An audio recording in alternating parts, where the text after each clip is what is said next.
मैं एडवोकेट विनय पांडे प्रयागराज। दोस्तों मैं आप लोग बताना चाहता हूँ 69,000 शिक्षक भर्ती में जैसा कि आप लोग जानते हैं कि कुछ सीटें जो है जो बीएड जो बीटीसी बैक वालों द्वारा खाली हो रही हैं और कुछ सीटें थर्ड काउंसलिंग के बाद जो बची थी उस पर दोस्तों अब चूंकि सब लोग सक्रिय हो गए हैं जो 0.5 तक के लोग हैं ज़्यादातर।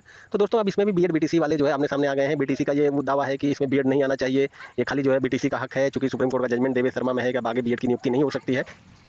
लेकिन दोस्तों मैं आपको बताना चाहता हूँ कि देखिए जस्टिस दत्ता के पास जो मैटर पेंडिंग है, अगर ये मामला चूंकि रिविजिट आज की डेट में अगर होगा, अगर सारी सीटें खाली हैं, रिविजिट होगा तो एक भी बीएड वाले या तो नहीं होंगे या तो सारे बीएड अंदर रहेंगे। और निश्चित रूप से दोस्तों मैं आपको बताना चाहता हूं कि 69,000 शिक्षक भर्ती से एज ए लायर मैं बता रहा हूं कि जो है कि बीएड बाहर नहीं होगा। चूंकि दोस्तों देखिए जस्टिस धुलिया की का जो भी आर्डर है, कुछ लोगों को ये मन में है कि जस्टिस धुलिया के बेंच में आगे जाएगा, इसको लगवाएंगे और वहाँ देखिए जस्टिस धुलिया जो है 10 अगस्त को पहली बात तो रिटायर हो रहे हैं।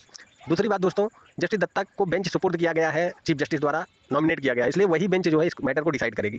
तीसरी बात मैं आपको बताना चाहता हूँ दोस्तों कि जो बीटीसी वाले कह रहे हैं कि बीएड को एक भी नियुक्ति नहीं होने पाएगी, मैं आपको बताना चाहता हूँ कि जो क्लेरिफिकेशन था अप्रैल में उसमें स्पष्ट लिखा है कि जो भर्तियां सब्जेक्ट टू आउटकम थी उस पर जो है ये फैसला लागू होगा। और देखिए सब्जेक्ट टू आउटकम 69,000 के विज्ञापन पर नहीं लिखा गया है कि यह जो है विज्ञापन माननीय सुप्रीम कोर्ट के देवेश शर्मा के जजमेंट के अंतिम निर्णय का अधीन है। ये ऐसा 69,000 में कहीं भी विज्ञापन में नहीं था। तो दोस्तों बीटीसी वाले ये अनायास फालतू देखिए 69,000 में बीएड को शामिल करने का आदेश खुद जस्टिस ललित ने किया था, आप जानते हैं।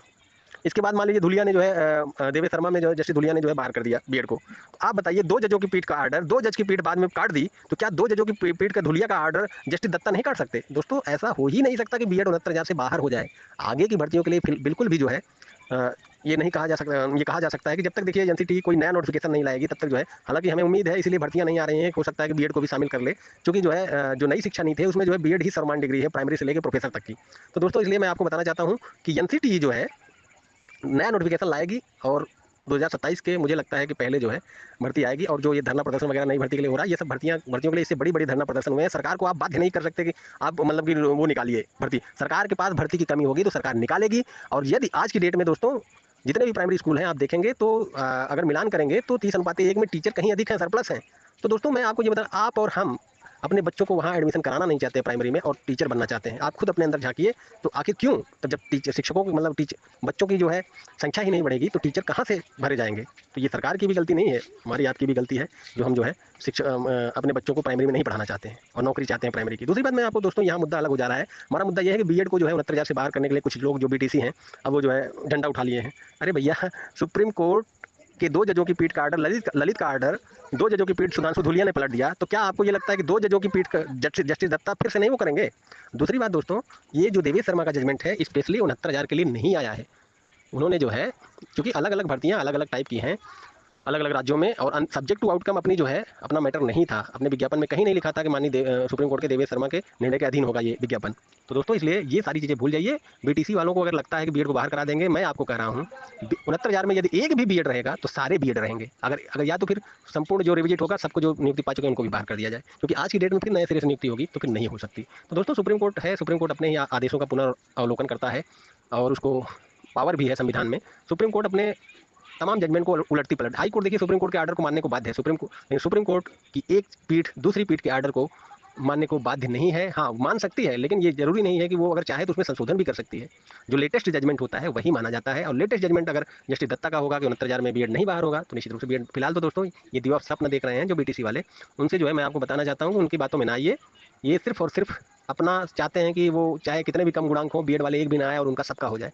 तो ऐसा संभव नहीं है। बीएड अंदर हो चुका है 69,000 में। हाँ आगे की भर्तियों के लिए जब तक नोटिफिकेशन एनसीटी नया नहीं जारी करेगी तब तक नहीं हो सकता है। लेकिन दोस्तों मैं आपको स्पष्ट बताना चाहता हूँ कि जो है बीएड और बीटीसी का ये विवाद 69,000 में बिल्कुल भी कुछ भी नहीं है। बीटीसी के कुछ लोग जो है अपने ही साथियों को जो है के खिलाफ द्वेष बस इस तरह का जो झंडा उठाए हैं, अब वो झंडा उठाए रहे। जब अंतिम निर्णय आएगा तो देख लीजिएगा आप, ऐसा कुछ नहीं होगा। और फिलहाल तो दोस्तों मुझे तो लगता है कि आरक्षण वाले मामले में दोस्तों जिस तरह से इतना टाइम लग रहा है, हमें तो लग रहा है कि जैसे जो है कि एक भी सीट ना जनरल को मिलेगी ना ओबीसी को ना एससी को, क्योंकि ऐसा लग रहा है क्योंकि जिला स्तर की भर्ती सरकार साबित कर ले जाएगी। ईडब्ल्यूएस वाले मैटर में ये चीज़ें आ भी गई हैं और कोर्ट ने अगर इसको मान लिया तो निश्चित रूप से दोस्तों फिर एक भी सीट, क्योंकि जिला स्तर पर सारी जो है जो नियम आरक्षण नियम है पालन किया गया है। अब दोस्तों बचा है एक जो खाली सीटें हो रही वो, और एक ईडब्ल्यूएस का मैटर। ईडब्ल्यूएस का भी मैटर जो मैटर है दोस्तों, हालांकि उसमें कुछ प्लस पॉइंट भी है और एक आध दो नेगेटिव पॉइंट भी हैं, लेकिन उस नेगेटिव पॉइंट को भी हम लोग लखनऊ बेंच से जो है उसको जो याचिकाएं पड़ी हैं उसको लेकर जाकर जो है उसमें अटैच कराएंगे। सुप्रीम कोर्ट क्या फैसला करेगा वो देखना होगा। लेकिन दोस्तों मेरा स्पष्ट मानना है कि जो 0.5 तक हैं लो मेरिट से, वो लोग निश्चित रूप से जो खाली सीटें आ रही हैं उस पर अपनी लड़ाई जरूर जारी कर लें, क्योंकि अगर जो है ये मेरिट की बात है, एक-एक पद भरे जाने तक काउंसलिंग के बाद शिक्षा मंत्री ने भी उस समय कहा था और 67,867 के बाद दोस्तों बेसिक विभाग चाहता तो एक भी काउंसलिंग नहीं कराता। लेकिन क्योंकि बेसिक शिक्षा नियमावली में ऐसा कुछ प्रावधान नहीं है, लेकिन तत्कालिक शिक्षा मंत्री ने कहा था कि एक-एक सीट जो भी बची रहेंगी उस पर हम कराएँगे और आज की डेट में भी दोस्तों 2,500-3,000 अनुमानित हमारे हिसाब से, फिलहाल तो ज़्यादा भी हो सकते हैं, लेकिन इतनी सीटें आने के चांसेज़ हैं, जो पूर्व की भी सीटें खाली हैं, प्लस जो है जो बीटीसी बैक वालों और अन्य कुमारों द्वारा जो है खाली हो रही हैं। तो फिलहाल तो दोस्तों मेरा स्पष्ट मानना है कि जो खाली सीटें आ रही हैं, इसमें मेरिट की लड़ाई है और 0.5 तक जो कम है लास्ट मेरिट से, वो निश्चित रूप से चाहे जनरल हो, चाहे ओबीसी हो, चाहे एससी हो, उन लोगों को जो है एक अपॉर्चुनिटी है और वो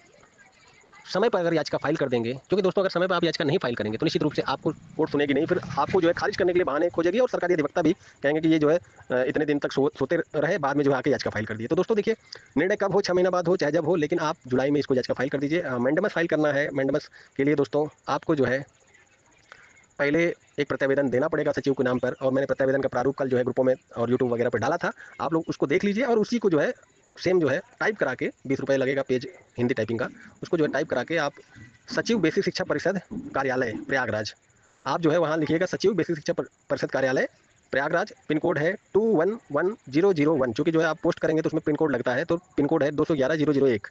ये चीज़ें डाल के दोस्तों और अपना नाम जो है फॉर्म डालकर अपना एटीआरई नंबर, रोल नंबर, ये सब जो है डालकर निश्चित रूप से भेज दें, क्योंकि दोस्तों 1 महीने कम से कम टाइम लगता है। कोई भी प्रत्यावेदन आप देंगे तो 1 महीने सरकार को विचार करने का टाइम दिया जाता है। अगर आज की डेट में आप अगर भेजते हैं तो 1 महीने के बाद जो है यानी जुलाई में जब कोर्ट खुलेगी तो आप याचिका फाइल कर सकते हैं। तो सारे लोग 1 हफ्ते के अंदर जो प्रारूप मैंने दिया है सारे लोग भेज दें, जिनको लगता है कि मैं आगे लड़कर जो है इसको, चूँकि सीटें जो हैं उस पर जो है आपका राइट है, जो कुछ गुणांक नीचे हैं और उन लोगों को जो है एक अवसर है कि वो लोग जो है, सुप्रीम कोर्ट का एक जजमेंट भी आया है अभी लेटेस्ट, जस्टिस डीवाई चंद्रचूड़ का, तेज प्रकाश पाठक का, उसमें भी है कि भाई एक एक सीटें भरे जाने तक भर्ती प्रक्रिया चलती रहेगी और उसमें कोई भी छेड़छाड़ नहीं होगी। और हाँ, अगर जो है सरकार ऐसा कोई किसी अन्य वर्ग का है, अन्य वर्गों को नहीं दे सकती, मान लीजिए एसटी की सीटें हैं तो अन्य वर्ग को नहीं दी। इसमें दोस्तों चूंकि जनरल की सीटें ज़्यादातर बीटीसी वाले उच्च गुणांकधारी हैं, जनरल की सीटों से बाहर हो रहे हैं, तो जनरल की सीट जो होती है दोस्तों सारे वर्गों की होती है, एससी ओबीसी सबकी, जनरल की सबकी, तो दोस्तों सारे वर्गों का फायदा होगा। फिलहाल तो दोस्तों जैसी भी सूचना रहेगी मैं आपको देता रहूंगा। मैं एडवोकेट विनय पांडे, प्रयागराज। बीएड बीटीसी का जो विवाद छेड़ा जा रहा है उस पर आप ध्यान न दीजिए, अपने जो फोकस करिए लक्ष्य पर, जो सीटें खाली हो रही हैं उस पर कैसे काउंसलिंग हो, एक काउंसलिंग और हो। और दोस्तों इसके लिए टाइम लगाना भी गलत है।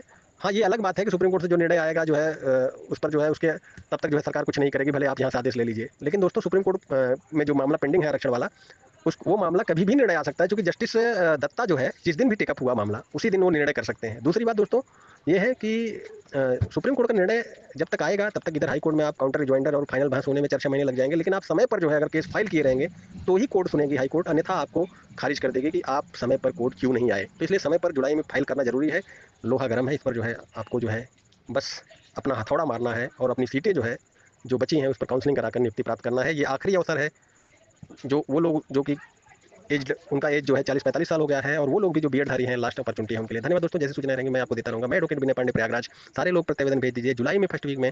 हम भी चूंकि पॉइंट 1 से बाहर हैं तो हमारी तरफ से भी एक याचिका पड़ेगी और सारे लोगों को जैसा ही मैं गाइड करूंगा आप लोग वैसा करिएगा। फिलहाल तो प्रत्यावेदन डाल दीजिए, बिना प्रत्यावेदन डाले 1 महीना टाइम बिताए, आपको याचिका नहीं फाइल करना है। धन्यवाद।